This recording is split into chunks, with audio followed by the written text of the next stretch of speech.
बोलो जय सिया राम। निषाद कह रहे हैं कि आप अपना नगर छोड़ आए तो राम क्या हुआ, आप मेरे नगर में चलो। अब लक्ष्मण इस बात को सुनकर के बड़े हंसे। लखनलाल को हंसी आ गई।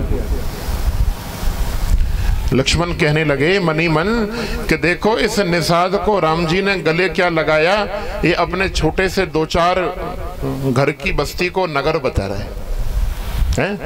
बड़ा अभिमानी हो गया। निषाद समझ गए। निषाद राज कहने लगे लक्ष्मण आपकी हंसी का मैं कारण समझ रहा हूं, लेकिन आपको एक बात बताऊं, अवध तहां जहां राम निवास हो। अयोध्या तो वही है जहां राम निवास करें। तुम्हारे पिता का राज्य अब अयोध्या नहीं, क्योंकि राम उसका त्यागन करके आए हैं। आज तो मेरा ये श्रृंगवेरपुरी ही अयोध्या है जहां आज मेरे राम आकर के ठहरे। इसीलिए मैंने अपने छोटे से गांव को नगर कहा। राम जी बोले देखो भैया निषाद राज, 14 साल का हमने संकल्प लिया है कि नगर में हम प्रवेश नहीं करेंगे। तो वहीं कुटिया बनाई गई प्रभु के लिए, बिल्कुल नगर के बाहर पर्ण कुटी तैयार की गई, दर्भ की सैया बिछाई गई और रात्रि में मेरे राघव शयन कर रहे हैं। राम जी जब सोए ना दर्भ की सैया पर, तो पहरेदारी कर रहे हैं निषाद राज। लक्ष्मण और कुछ केवट और भी पहरेदारी में लगे। तो सोते हुए राम जी को जब देखा निषाद राज ने, तो क्या कह रहे हैं निषाद कि कई नंदनी मंदमती कठिन कुटिलपन की, जेहि रघुनंदन जानकी सो अवसर दुख दी। धिक्कार है केकई के जीवन को। बड़े क्रोध में आ गए। ऐसे सो अवसर पे केकई ने, जो राम सकोमल सैया पे सोने वाले थे, कैसे भूमि पर सो रहे। इस केकई के कारण निषाद की आंखें भर आई, रोने लगे निषाद। लक्ष्मण ने देखा तो क्या कह रहे हैं लक्ष्मण, देखो ये जो चौपाई अब आप सुनोगे, इसे गांठ बांध लेना जीवन में।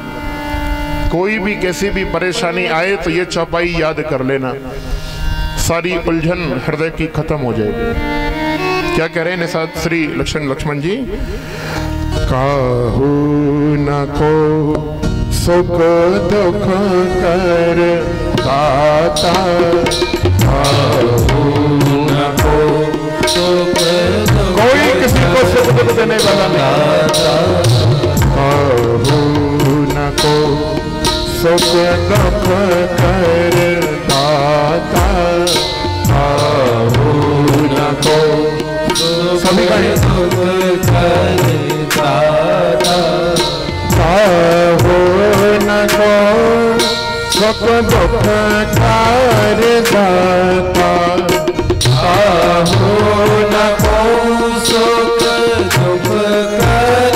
दाता। निज कृत कर्म भोग सब भाता, निज कृत कर्म भोग सब भाता, निज कृत कर्म भोग सब भ्राता, निज कृत कर्म भोग सब भ्राता। लक्ष्मण कह रहे हैं निषाद, न कोई किसी को दुख देता है, न कोई किसी को सुख देता है। संसार में प्रत्येक जीव अपने किए हुए कर्मों का ही दंड भोगता है। आज ऐसा देखने को मिलता है ना, थोड़ी सी कुछ परेशानी जीवन में आ जाए, कोई विपत्ति आ जाए, तो लोग एक दूसरे को कोसना चालू कर देते हैं। बोले महाराज हमारे साथ तो ये समस्या फलाने आदमी की वजह से बन गई।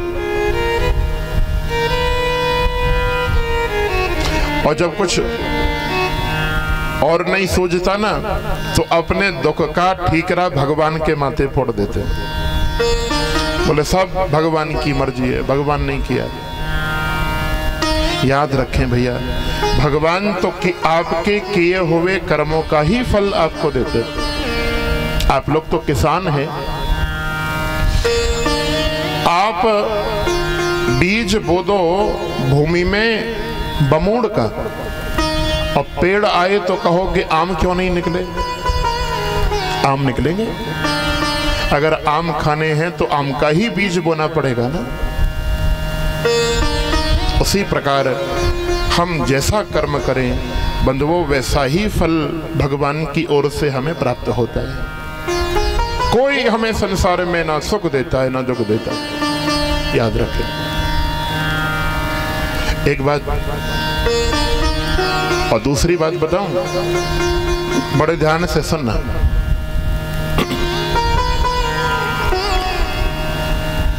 जैसे आप लोग भोजन करते हैं, रोज पेट भर के दोनों समय मिलता है, तो क्या अन्न की वैल्यू होगी? और महाराज एक दिन भूखा रख दिया जाए सुबह से शाम तक तो क्या होगा? भोजन फिर कितना याद आता है। फिर कहीं जाकर के हमें उसका मोल अन्न का मालूम पड़ता है। उसी प्रकार अगर जीवन में सुख ही सुख बना रहे तो क्या सुख की हम लोग वैल्यू करेंगे? और संतों ने तो ये भी कहा ना कि सुख में सुमिरन सब करें, दुख में सुमिरन सब करें, सुख में करे न कोई, जो सुख में सुमिरन करे तो दुख काहे को हो। कि सुख और दुख सिक्के के दो पहलू हैं। जीवन की गाड़ी के दो पहिया हैं, एक सुख है दूसरा दुख है। एक बात सोचो, आपके घर में कोई मेहमान आए, आप उसका बड़ा सत्कार करें, बड़ा सम्मान करें, पंडित जी है? बहुत सम्मान करें उसका, घुल मिल जाएं उसके साथ में, बड़े प्रेम से रहें। बोले ये तो हमारे परिवार का ही सदस्य है। और कुछ दिन आपके साथ रहने के बाद एक दिन रात को वो उठे और घर का जितना भी वो माल, जो संपत्ति, जो रुपया पैसा सोना चांदी सब लेके भाग जाए, तो आप कितने दुखी हो जाएंगे। और उसके जाते ही दूसरा मेहमान आए, फिर आप उसे उतनी घास नहीं डालोगे, उतना सम्मान नहीं करोगे, फिर भी कहोगे बोले चलो आ गया है तो आ जाओ। दूसरा मेहमान आपके पास में कुछ दिन रहे और वो भी अचानक चला जाए, लेकिन जाने से पहले आपके घर को संपत्ति और सुख से, मंगल से भर जाए, तो बताओ पहला मेहमान बढ़िया है कि दूसरा बढ़िया है? क्यों जी प्रभुदयाल जी? दूसरा बढ़िया है। तो याद रखें, सुख जब ज्यादा जाता है तो दुख और विपत्ति छोड़ के जाता है, लेकिन जब दुख जाता है ना भैया तो सुख संपदा और मंगल ही छोड़ करके जाता है। भक्त तो यही कहते हैं भगवान से, अगर हम सच्चे राम के भक्त हैं तो यही कहना चाहिए, क्या? सुख भी मुझे प्यारे हैं, दुख भी मुझे प्यारे हैं, छोड़ो मैं किसे भगवान, दोनों ही तुम्हारे हैं। थोड़ा गाओ। सुख भी मुझे प्यारे हैं, दुख भी मुझे प्यारे हैं, सुख भी मुझे प्यारे हैं, दुख भी मुझे प्यारे हैं, सुख भी मुझे प्यारे हैं, सुख भी मुझे प्यारे हैं, सुख भी मुझे प्यारे हैं, दुख भी मुझे प्यारे हैं। और छोड़ो मैं किसे भगवन, किसे भगवन, दोनों ही तुम्हारे हैं, दोनों ही तुम्हारे। छोड़ो मैं किसे भगवन,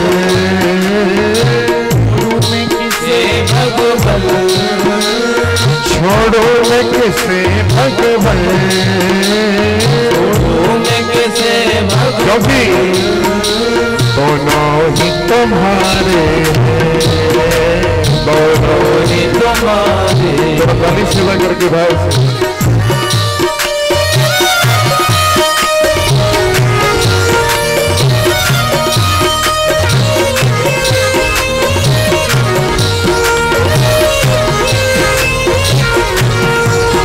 राजा रामचंद्र भगवान की।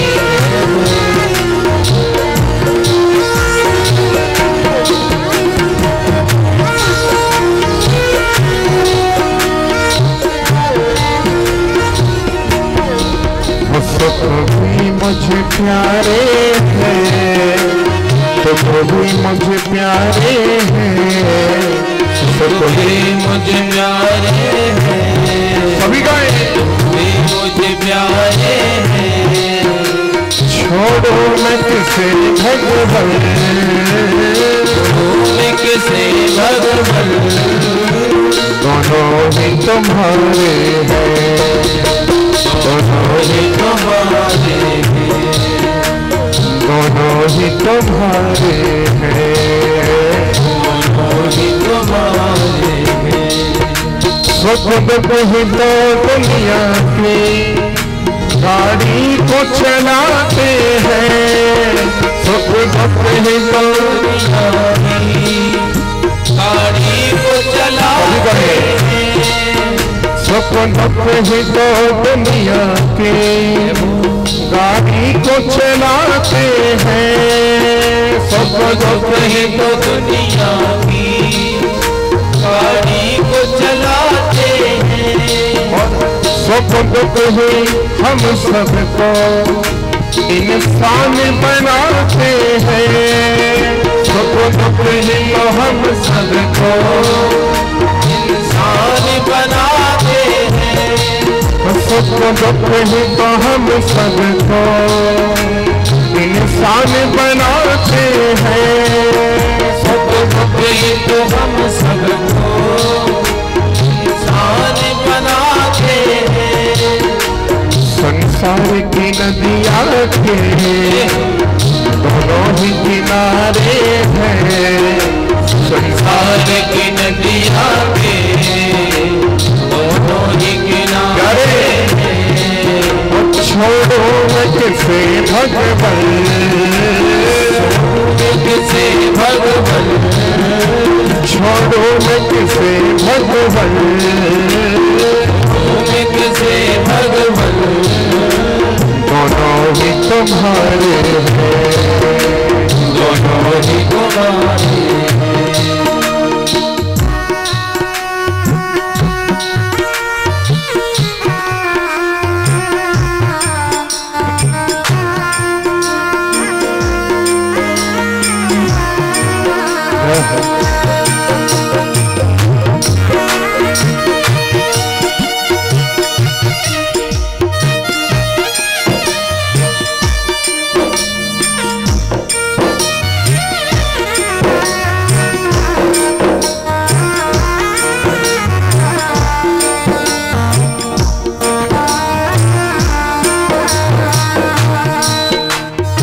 भी मुझे प्यारे हैं, दुख भी मुझे प्यारे हैं, सभी भी मुझे प्यारे हैं, दुख भी मुझे प्यारे हैं।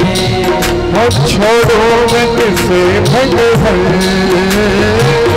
मैं किसे भगवन, दोनों ही तुम्हारे हैं, दोनों ही तुम्हारे हैं।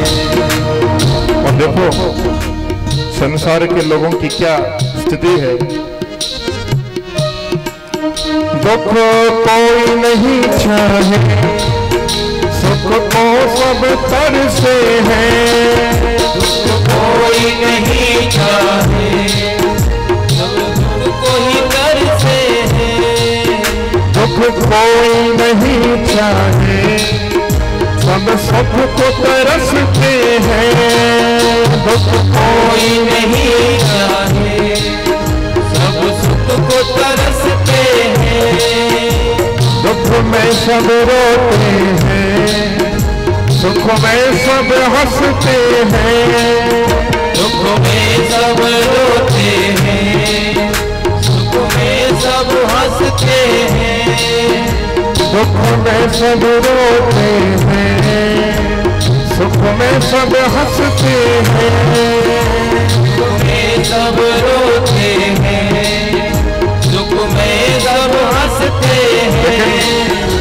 सुख मिलते हैं जिसमें, दुख मिलते हैं जिसमें, वो दुख ही सहारे हैं, वो दुख ही सहारे हैं। छोड़ो मैं किसे भगवन, तुम किसे भगवन, दोनों ही तुम्हारे हैं, दोनों ही तुम्हारे हैं, दोनों ही तुम्हारे हैं, दोनों ही तुम्हारे हैं। सुख भी मुझे प्यारे हैं, सुख भी मुझे प्यारे हैं, दुख भी मुझे प्यारे हैं, दुख भी मुझे प्यारे हैं। छोड़ो मैं किसे भगवन, तुम किसे भगवन, दोनों ही तुम्हारे हैं, दोनों ही तुम्हारे प्यारे, दोनों ही तुम्हारे हैं, दोनों ही तुम्हारे हैं, दोनों ही तुम्हारे हैं, दोनों ही तुम्हारे हैं।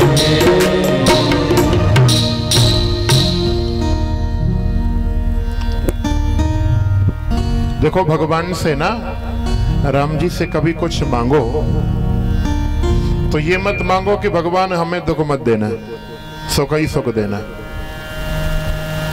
भगवान से ये मांगो कि प्रभु दुख दो या सुख दो, वो तुम्हारी मर्जी है।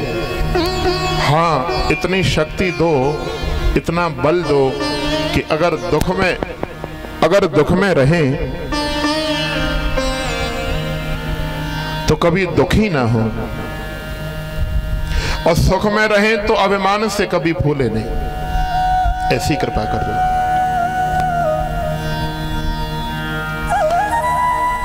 बड़ा सुंदर ज्ञान दिया श्री लक्ष्मण जी ने कि मोह निशा सब सोव निहारा। सारा संसार मोह की निद्रा में सोया हुआ है। देखो, आप लोग जब स्वप्न देखते हैं रात्रि में, तो स्वप्न देखते समय तो वो जो घटना घटित हो रही हो सब सत्य मालूम पड़ती है ना। ऐसा लगता है कि ये सब सत्य है। और प्रातः काल जब आंखें खोले तो होश होता है, अरे ये तो सब मिथ्या था, झूठ था, हम तो स्वप्न देख रहे हैं। बंधुओं, उसी प्रकार हम सब लोग इस मोह की निद्रा में सोए हुए हैं। लक्ष्मण कह रहे हैं कि संसार में सब मोह की निद्रा में सोए हुए हैं। बेटा बेटी, पत्नी पति, भाई बंधु, ये वो, मकान दुकान गाड़ी संपत्ति, इस मोह और मद की निद्रा में सारा संसार सोया है। तेरा और मेरा यही तो करते है ना। बड़े ध्यान से सुनना, किसी संत ने कहा कि उत्तम मनुष्य की विनीत यह प्रवृत्ति देखी कि तेरा है सो तेरा और मेरा है सो तेरा है। बड़े ध्यान से सुनना, 4 प्रकार के लोग होते हैं संसार में। उत्तम मनुष्य की विनीत यह प्रवृत्ति देखी, तेरा है सो तेरा और मेरा है सो तेरा है। मध्यम मनुष्य की समान सी विचारधारा कि भैया तेरा है सो तेरा और मेरा है सो मेरा है। मानव निकृष्ट कहे मेरा सिद्धांत यह है कि मेरा है सो मेरा, और पांडे जी तेरा है सो मेरा है। मैंने मेरा तो मेरा है ये, और जो तुम्हारा है वो भी मेरा है। निकृष्ट मानव की ये पहचान। और तीनों के बीच में बोल पड़ा ज्ञानी नर कि झूठा झमेला सब, ना कुछ तेरा है और ना कुछ मेरा है, ना कुछ तेरा ना मेरा। ज्ञानी की भक्त की तो यही पहचान है कि भैया संसार में कुछ मेरा नहीं है। तेरा और मेरा करते करते ही तो लोग मर जाते हैं। और यही मोह की निद्रा है। इसी निद्रा में सब सोए हुए हैं। जागा हुआ कौन है? जानिए जीता वही जीव जब जागा,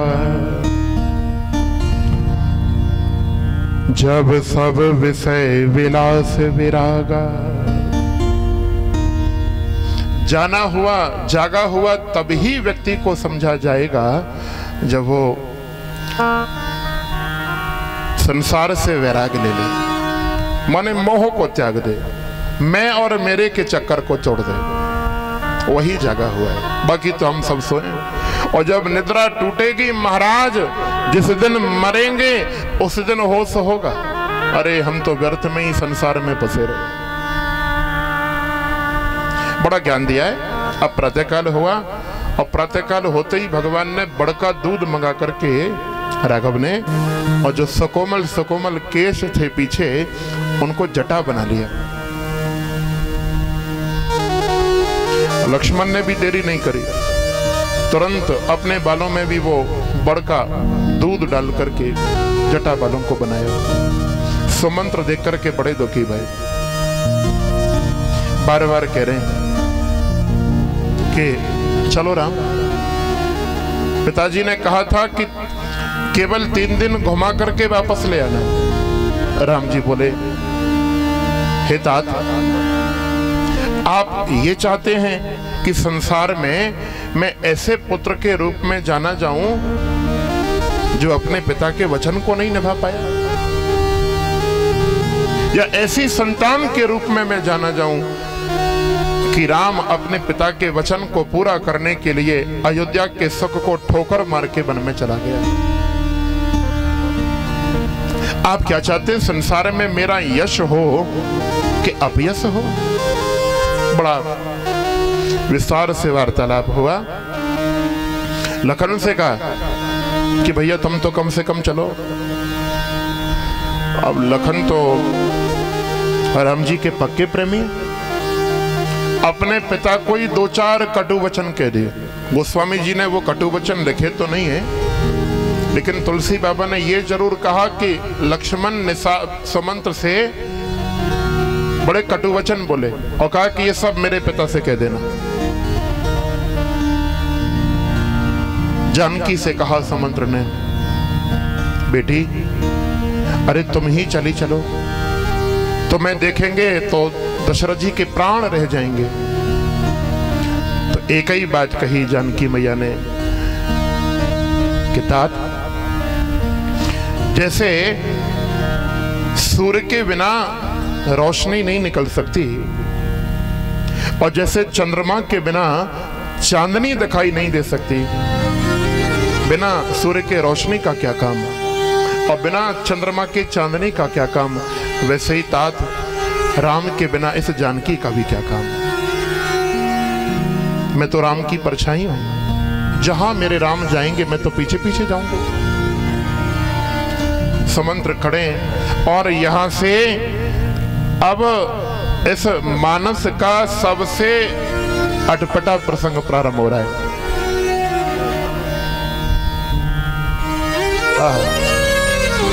विदा किया सुमंत्र को, और राम जी आकर के पहुंचे गंगा के किनारे। और बड़े अचंभे की बात, पूरे गंगा में एक ही नाव है, केवट बैठा है। तो क्या हो रहा है, थोड़ा गाओ मेरे साथ में ये चौपाई। मांगी नाव न केवट आना, मांगी नाव न केवट आना, मांगी नाव न केवट आना, मांगी नाव न केवट आना। क्या कह रहा है?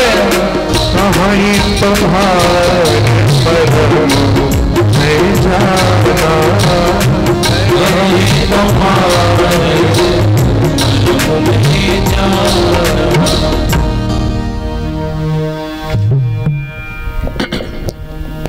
राम जी चाहते तो आज्ञा भी देते कि नाव इधर लाओ, लेकिन गोस्वामी जी कह रहे हैं कि राम जी ने आज्ञा नहीं करी, राम जी मांग रहे हैं। ध्यान रखें बंधुओं, भगवान भक्त को आज्ञा नहीं देते, जब भगवान को आवश्यकता होती है तो भगवान भक्त से मांग ही लेते हैं। सुदामा से चावल मांगे कि नहीं मांगे कन्हैया ने? मांगे ना। आज नौका को देखा तो राम जी कह रहे हैं भैया ओ केवट, अरे जरा नौका को ले आओ। अब जैसे ही केवट ने देखा कि राम जी इशारा करके बुला रहे हैं और किनारे के नजदीक आ रहे हैं, तो लंगर उठाया और नौका को किनारे से बीच गंगा जी में ले गए और वहीं से हाथ हिला रहा है, ना ये खतरा मैं मोल लेने वाला नहीं हूं, तुम्हारा मर्म तुम्हारा रहस्य मैं अच्छी तरीके से जानता हूं। और बताओ, भगवान से कह रहा है कि तुम्हारा मर्म तुम्हारा रहस्य जानता हूं। क्या संसार में कोई भगवान का भी रहस्य जान सकता है? बड़े बड़े वेद पुराण, बड़े बड़े योगी ध्यानी ज्ञानी भगवान का रहस्य नहीं जान पाए, और ये भोला भाला केवट कह रहा है कि मैं तुम्हारा रहस्य जानता हूं। भगवान बोले क्या रहस्य जानते हो? बोले देखो प्रभु, आपको नौका में बिठाने का बहुत बड़ा खतरा है। अगर आपको नौका में बिठाऊंगा तो मेरे बच्चे भूखे मर जाएंगे, मेरी रोजी रोटी छिन जाएगी। राम जी बोले कैसे छिन जाएगी भैया? बोले मुझे आपके चरणों की रज की जो महिमा है वो मालूम है। देखो, इसने ना कहीं से अहिल्या के उद्धार की कथा सुन ली। केवट कह रहा है कि राघव, मुझे मालूम है कि आपके चरणों की रज अगर पत्थर पे भी पड़ जाए तो वो नारी बन जाए, और मेरी ये जो नौका है ये तो लकड़ी की है, और कहीं इस लकड़ी की नौका पर तुम्हारे चरणों की रज पड़ी और ये नारी बन गई तो मेरी रोजी रोटी का साधन तो यही है, बच्चे भूखे मर जाएंगे। और नारी भी कोई ऐसी वैसी नहीं बनती, सन्यासिनी ब्राह्मणी। अब महाराज वो सन्यासिनी बनेगी, हम नीच जाति के केवट, हमारा दिया खाएगी नहीं, हमारा दिया पहनेगी नहीं, और सेवा में कमी रह गई तो श्राप का खतरा अलग, कहीं श्राप ना दे दे। तो क्षमा करो भगवान, मैं आपको नौका में बिठाने वाला नहीं हूं। राम जी बोले भैया, अरे कोई तो उपाय होगा, अरे कुछ तो होगा जो तुम हमें नौका में बिठा सको। हाँ भगवान, एक उपाय।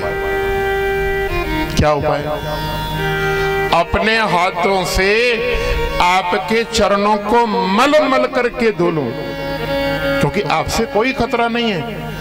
जो खतरा है वो पूरा का पूरा आपके चरणों की रज से, माटी से। चरणों को धुलूंगा मल करके, और जब धुलूंगा तो गोदी में उठा करके आपको नौका में बिठा दूंगा, पार कर दूंगा प्रभु। राम जी सुन रहे हैं, लेकिन कुछ बोले नहीं राम जी। तो केवट ने समझा ऐसा लगता है कि ये सोच रहे हैं कि जब नौका में ये पार उतारेगा तो उतराई देनी पड़ेगी। तो इनसे पहले ही कह देता हूं क्या कह रहा है।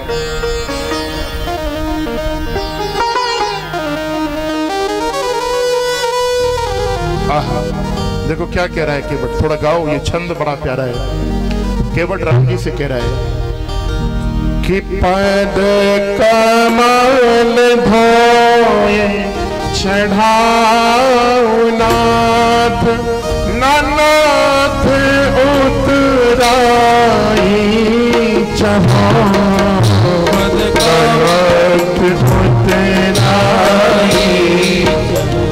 पद कमल धोए चढ़ाए नाथ,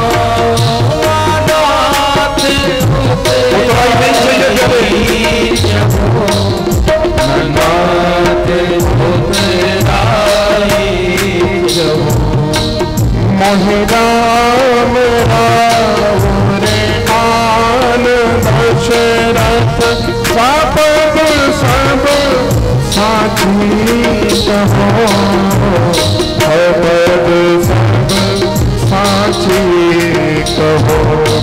मोहराम राम रे आन दशरथ सब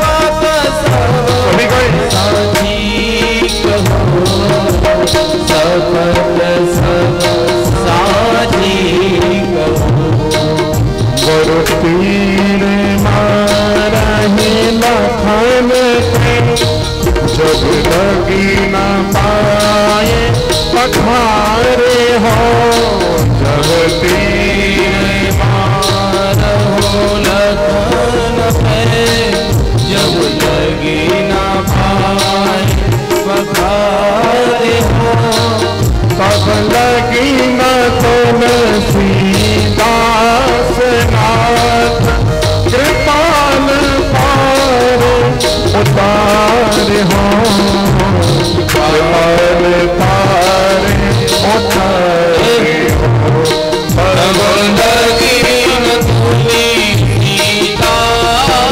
नाथ, कृपाल पार उतारे हो, कृपाल पार उतारे हो, कृपाल पार उतारे हो, कृपाल पार उतारे हो। कोई बात नहीं मैया, थोड़ा हाँ नाचने का भी मौका सबको मिलेगा, लेकिन थोड़ा प्रसंग बड़े ध्यान से सुनो। क्या कह रहा है केवट कि भगवान आप तो आज्ञा कर दो, आपके चरण धुल करके पार उतार दूंगा, और देखो राम आपसे उतराई नहीं लूंगा, मुझे कोई उतराई नहीं चाहिए। और ये मैं वैसे नहीं कह रहा हूं, राम आपकी सौगंध खा के कहता हूं और आपके पिता दशरथ की सौगंध खा के कहता हूं कि आपसे उतराई नहीं लूंगा। अब जब सौगंध खाई ना महाराज दशरथ की, तो लाल पीले हो गए लखनलाल, तुरंत धनुष उतार लिया।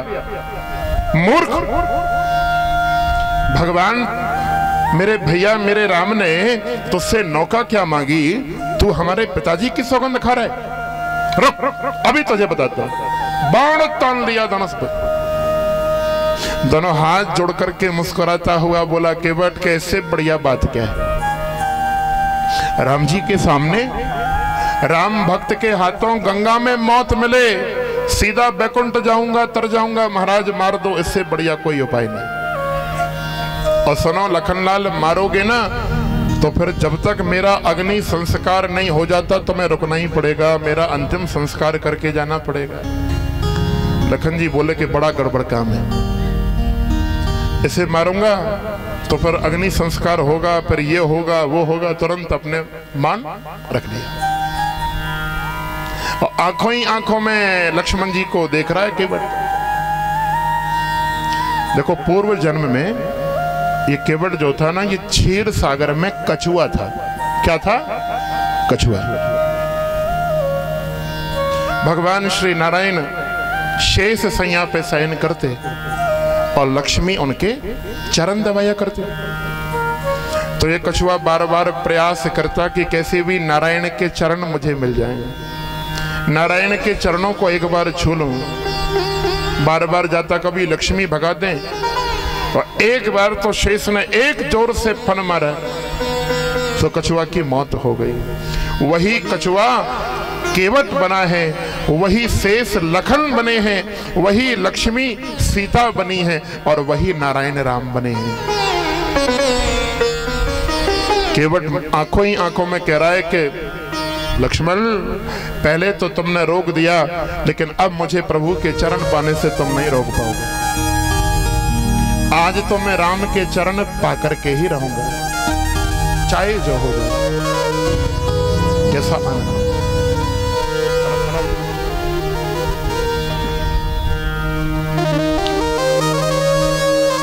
क्या कह रहा है केवट? आपकी सौगंध और आपके बाप की सौगंध, आपसे उतरा ही नहीं लूंगा प्रभु। आप तो एक बार केवल आदेश दे दो। और क्या कर रहे हैं राम? सुन के भटके बैन प्रेम लपेटे अठपटे, बिहसे करुणाए और चितई जाने की लखन तन। केवट के जब अटपटे वचन राम जी ने सुने तो हंस रहे, और ऐसे नहीं हंस रहे कि थोड़े बहुत हंसे, बेहसे। राम जी दंतावली को दिखा करके हंस रहे, बड़ी जोर से हंसे राम। केवट बोला कि राघव, मेरा काम तो हो गया। आप उदास थे ना परसों से, आज मैं धन्य हो गया कि मेरी वाणी को सुन करके आप मुस्कुरा गए, मेरी वाणी को सुनकर के आपके मुख पर हंसी आ गई। अच्छा, राम जी हंस भी रहे, और एक तरफ तो देखते हैं लखन को हंसते हंसते, दूसरी तरफ देखते हैं सीता को, दोनों को देख रहे हैं। क्यों देख रहे हैं? देखो, जब भगवान राम जी का जानकी मैया के साथ में विवाह हुआ ना, बड़े ध्यान से सुनना, तो लक्ष्मण को बड़ी टेंशन हो गई, बड़े उदास से रहने लगे लखन। राम जी ने कहा, भैया लखन, तू इतना उदास क्यों रहता है? भैया, आप तो जानते हैं कि जब तक आपके चरणों की सेवा मैं नहीं कर लूं, मुझे भोजन भी अच्छा नहीं लगता। लेकिन अब आपका विवाह हो गया, आपके चरणों की सेवा पर अब मेरा तो अधिकार नहीं, अब तो आपके चरणों की सेवा पर भाभी का अधिकार हो जाएगा। और मुझे सेवा नहीं मिलेगी तो मैं कैसे जीऊंगा? आपके चरण ही तो मेरे प्राण आधार हैं, मैं कैसे जीऊंगा? राम जी बोले, देख चिंता मत कर, मेरे पास में ना एक उपाय है। जब जानकी ससुराल आ जाए तो एक चरण की सेवा, दाएं चरण की सेवा तू किया करना, और बाएं चरण की सेवा जानकी किया करेगी, बंटवारा हो जाएगा। लक्ष्मण बोले, ये ठीक है। अब बारात लौट करके आ गई अयोध्या, और राम जी अपनी कही हुई बात भूल गए। तो जानकी मैया राम जी की चरण सेवा किया करें, और लखनलाल बेचारे बड़े चिंताग्रस्त रहने लगे, भोजन भी छोड़ दिया, सूख गए, बिल्कुल हड्डी हो गए। राम जी ने कहा, बोले क्या बात है भाई लक्ष्मण, तुम ऐसे सूखे पतले कैसे होते जा रहे हो, दुखी क्यों हो? बोले, वाह भैया, भूल गए, आपने कहा था कि एक चरण की सेवा तू करना, दूसरे की जानकी करेगी। यहां तो दोनों चरणों की सेवा जानकी मैया अकेली कर रही है, मेरे भाग में तो सेवा ही नहीं। अगर मुझे आपके चरणों की सेवा नहीं मिली ना राघव, मेरे प्राण चले जाएंगे, मैं मर जाऊंगा। राम जी बोले, देख मेरे पास में एक उपाय है। होली आने वाली है, और पहली होली है सीता की, अयोध्या में। ऐसा नियम है हमारी अयोध्या का कि जब देवर भाभी पहली होली खेलें तो भाभी उपहार देती है देवरों को। तो राम जी बोले कि तू उपहार में चरणों की सेवा ही मांग लेना। बड़ी मर्यादित होली खेली गई होली वाले दिन, और जानकी मैया बैठी हैं, तीनों के तीनों देवर आए, भरत, शत्रुघ्न, लक्ष्मण। मैया कहने लगी, भैया भरत आपको क्या चाहिए बताओ, जो इच्छा हो सो मांग लो। भरत जी बोले, मैया मुझे तो एक ही वस्तु चाहिए, मुझे तो मेरे राम के चरणों का प्रेम चाहिए। राम जी के चरणों में मेरा मन लगा रहे, इसके अलावा मुझे कुछ नहीं चाहिए। मैया ने कहा तथास्तु। पर शत्रुघ्न आए, मैया ने कहा, बोले भैया शत्रुघ्न आप मांगो क्या चाहिए। बोले देखो मैया, भरत भैया को चाहिए राम जी के चरणों की भक्ति, और मुझे चाहिए भरत भैया के चरणों की भक्ति। मेरा मन मेरे भैया भरत के चरणों में सदा सर्वदा लगा रहे, ऐसा आशीर्वाद दो। मैया बोली तथास्तु। और सबके बाद में तीसरे लक्ष्मण आए। अब देखो ये जो लक्ष्मण है ना, ये बड़े लाडले देवर हैं जानकी मैया के, बड़े लाडले। एक माँ के समान मैया ने मस्तक पे हाथ फेरा, लखन